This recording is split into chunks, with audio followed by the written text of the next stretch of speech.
This week on VHS Boys, we're discussing another great cult film from the 90s, Abel Ferrara's King of New York, starring Christopher Walken. I didn't realize you had tricked me into another Abel Ferrara film until I was already too deep. Gary and I had done Bad Lieutenant with Harvey Keitel before. Did that come out before or after this movie, Gary? It came out after. Okay, interesting. I think that was like his next one after this. Here's the thing. I didn't appreciate Bad Lieutenant. This movie feels... I think I got it more. From here on, nothing goes down unless I'm involved.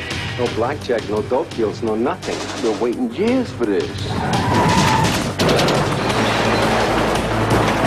know what you're up to, White. Forget it. I'm gonna make you and your friends disappear long before that. Are you arresting me? Frank's Park Avenue attorney can get him out in 10 minutes. 10 minutes later! Christopher Walken, King of New York. King of New York is the story of Frank White, a recently released drug kingpin played by Christopher Walken. This is like the defining Walken persona that he would later become known for. Christopher Walken had been around for a long time and played various characters in some pretty big movies going back to the 1970s. But this is the role with the Walken hair and like the Walken delivery. The Walken walk. Yeah. The Walken dance. King of New York is a collaboration between screenwriter Nick St. John and director Abel Ferrara. St. John wrote most of Ferrara's best films, with the exception being Bad Lieutenant, which he refused to work on because he was a Catholic and didn't want to be involved with any type of sacrilegious imagery. I do remember the sacrilegious imagery. He's down to write like some of the most violent films of the 90s, but he's like, oh no, don't be mean to Mary. Have sex with a nun or whatever. Is that what they do? There's some nun stuff. There's some nun stuff. Nick St. John did write most of Ferrara's best features, and I would definitely consider King of New York to be on that list, along with Bad Lieutenant and Miss 45 and China Girl. This film was underappreciated in its time. It was not well received when it was released in 1990. That's what I'm saying. No one got it. Yeah, well, it got mixed reviews and barely made half of its budget back at the box office. And it's become a cult film, partly due to its popularity on video and its many references in hip-hop music of the 90s. Jay-Z and Biggie were always talking about, like, Frank White. I'm giving this one 4 stars. I say go watch King of New York, which is currently streaming for free on Tubi. The plot is kind of mid, but the movie is full of great scenes. It's very stylishly shot and lit. The actual story is not so great, and the whole like drug kingpin who wants to fund a hospital angle is kind of hard to buy. Exactly. It just doesn't seem like a real character. Exactly. I think this film has really great acting and great directing and great cinematography and great music, and the writing and the plot is just not so great.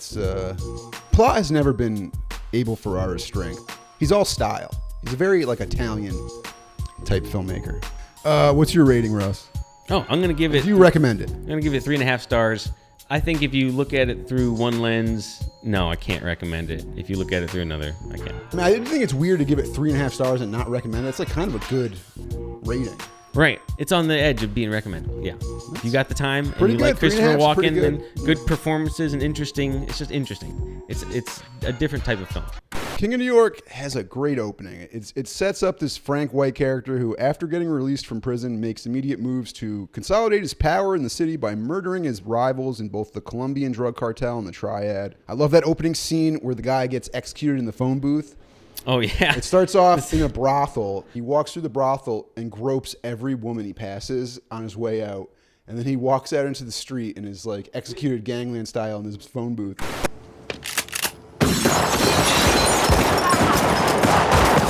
And then they throw the newspaper on him that reads Frank White released from prison. It's very like classic noir with the addition of like 90s hyper violence and like Abel Ferrara, directing style. And the whole movie is like that. It's just strong with like great sets and locations, and it's always moving and Yep. really a fun watch. It was like a 40-day long shoot, and they hardly were in a location for more than one day.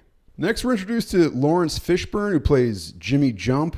Larry Fishburne, Gary. Lawrence sounds more like a actor name. And Larry sounds like a cool dude you hang out with. Larry sounds like a cable guy, yeah.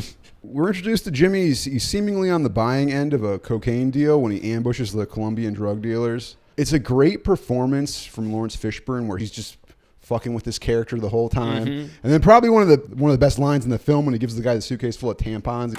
Live for the bullet holes, puta. And this was like kind of a breakthrough performance for, at the time, Larry Fishburne. He did Boys in the Hood the next year, and then he did Deep Cover in 93. The squibs in this movie, dude. Fantastic. There's a great clip online of Abel Ferrara's commentary. I'm Abel Ferrara. The only reason I'm here is because I'm getting $5,000. I got $5,000 cash. Look at this guy. He's got his finger right up her fucking ass. That's the real deal. Here's Giancarlo at his best. Look at him. He's the coolest motherfucker ever.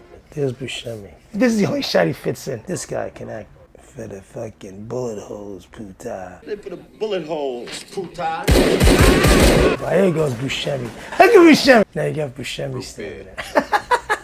Yeah, look at Buscemi back. There's Buscemi.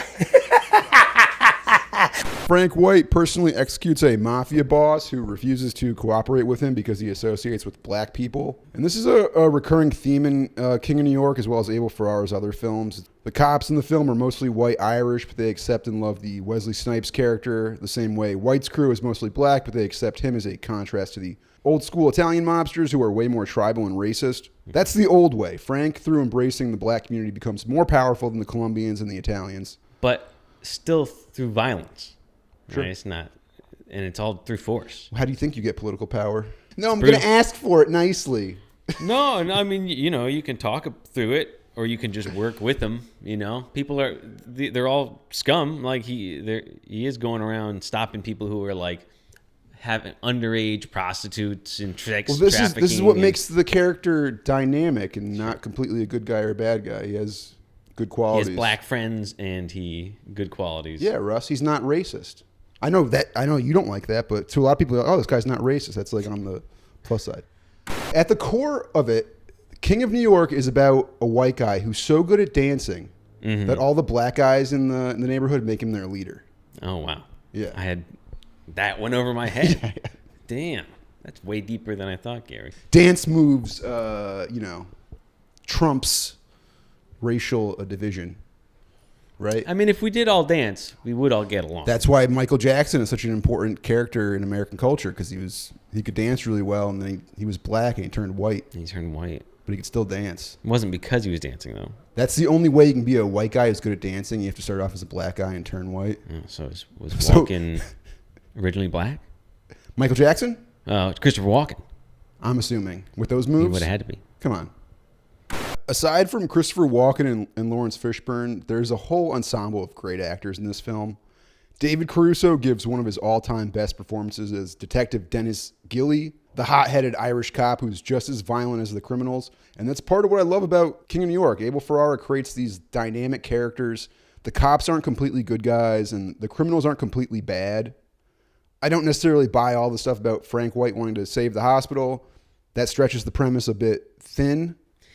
But later on, but I do get what they're going for. He wants to keep this hospital, but he also goes to this hospital to talk drug deals right next to children in their hospice beds. You know, he doesn't care really about it. It just feels kind of half baked. Like his priority obviously isn't really helping kids or the hospital. It's more about it's to have a place to talk about consolidating drug his power dealing. in the drug market. Yeah, exactly. So. Abel Ferrara is kind of a mess. There's like a classic Conan O'Brien interview from when the funeral came out. And then you did your first film. Driving. We used to go to driving. It'd be chains. You hear these chainsaws starting up in the background. It was a pleasant sound. You thought that was a pleasant sound, a chainsaw? It was a pleasant sound. Okay. At a local drive-in. All right. We grew up at a drive-in theater. Okay. Good deal. We're going to get those Stallone subtitles in here right away. Meaning what? What does that mean? I didn't catch you. You're talking very lowly. Now then you get to your first film. There's your mic right there. I'll just hold it up a little higher. Abel Ferrara is just obviously intoxicated. I guess he's on heroin.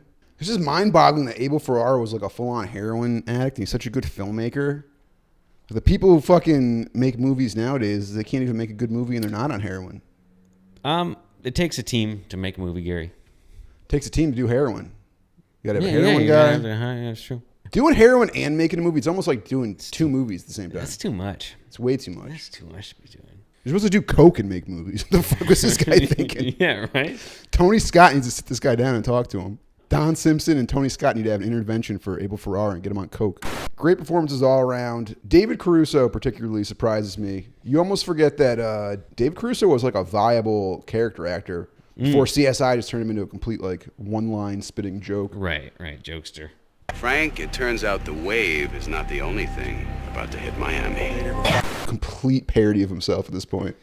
Also, it's a great early role for Wesley Snipes. Steve Buscemi, on the other hand, though, he feels completely out of place in this movie. Yeah, just tiny bit part, like one line. He's the only other white guy in the crew. Sure. But he's like a chemical engineer. He processes the coke to see if it's clean and whatnot. It just feels like a half fleshed out background performer. And I saw this interview with him where it's like apparently the wardrobe people didn't know he was a white guy. So they gave him the wardrobe that they thought like a black guy would wear. That's why his wardrobe looks kind of off in the movie. Like 1990, I don't think they had wiggers yet. Maybe they did. I guess Vanilla Ice was already around. If you were hanging out with an all-black crew. Also, you can't say the word wigger anymore. No, definitely. You got to cut that or bleep it or something. Wiggers become, it sounds very harsh. You know what I think it is? I think it's the hard R. You got to say wigga.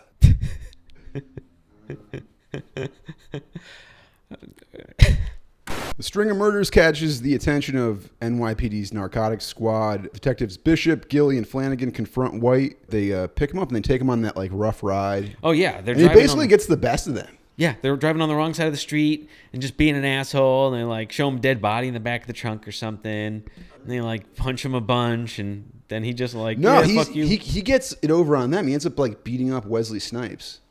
Look, shut the fuck up, motherfucker! And the cops are as bad as the criminals. This is like a great... Well, I mean, as far as like taking the law into their own hands, they're lawless, right? In that they're just case. Criminals, yeah. Because sometimes like, a lot of movies are about the person who goes on this vigilante mission to stop the bad guys. But in this scenario, they're kind of the bad guys, but they're kind of also the good guys, right? Because they're going after this bad guy, Christopher Walken. So a grief-stricken Gilly attends Flanagan's funeral where he is abruptly murdered by White in a drive-by shooting. This is particularly ridiculous. Like, right? You're going to go shoot a cop at a funeral full of cops, grieving a cop you just shot, and then just drive away, no problem. I've heard of a shotgun wedding, but never a shotgun funeral.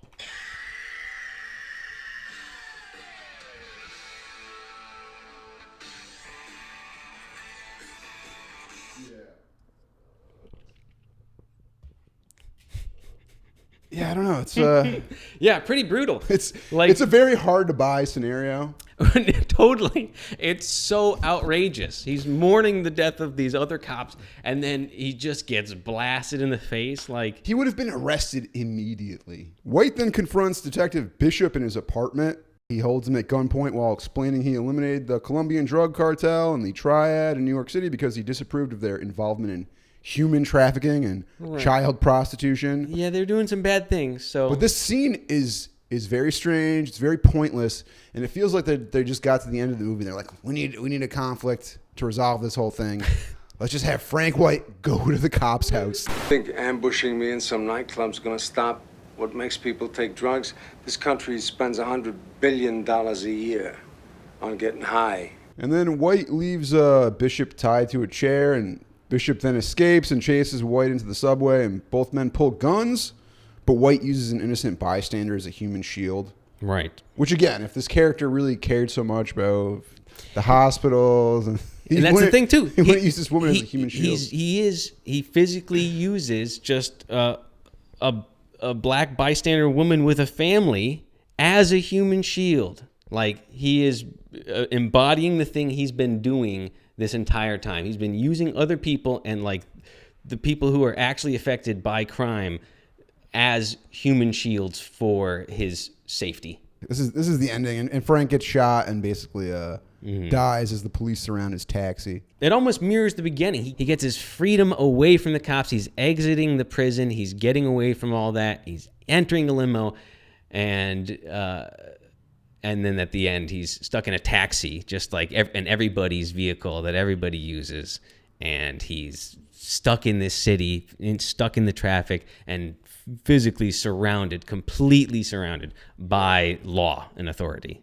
4 stars. One of Ferrara's best films, and one of the all-time great gangster films, especially of the 90s, but I think all time. Up there with like The Godfather and Goodfellas. Yeah, I think if you're looking for a moody noir, it's pretty rad. 3.5 stars. I think read it with the lens of that it's a bigger picture rather than like a story about this guy doing some weird shit and going around the end. You know. Yeah. I think if you do look at it, Gary, with an art eye, yeah, you will see it's really more experience than it is narrative, and I think you can attest to that as well. Filming locations include Sing Sing, the Plaza Hotel, Times Square 42nd Street Station, Williamsburg, Queensboro Bridge, Fifth Avenue. These are all places in New York? They're all in New York. Obviously, New York Sing City. Prison. What? Obviously, Sing Sing Prison is the same prison from Maniac Cop. Oh, yeah. Is it popular now? It's an actual functioning prison? I believe it's still functioning. Okay, and just filming part of it for fun? Like you can do that? Oh, I'm sure you got to pay, but I'm sure, you can film there. A lot of movies are filmed there. Financed by the richest man in Italy, so. The richest man in Italy? Yeah. What do you mean? This movie was financed by the richest man in Italy. Who's that?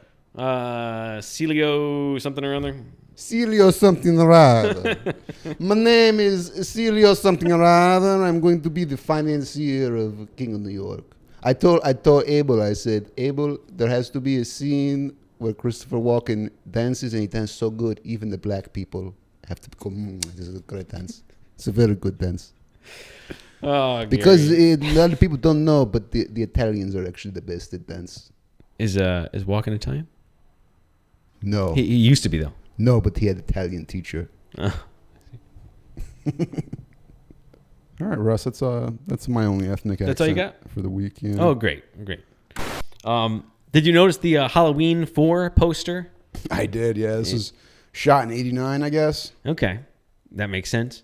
Do you think Walken in this movie is kind of like a Michael Myers sort of character?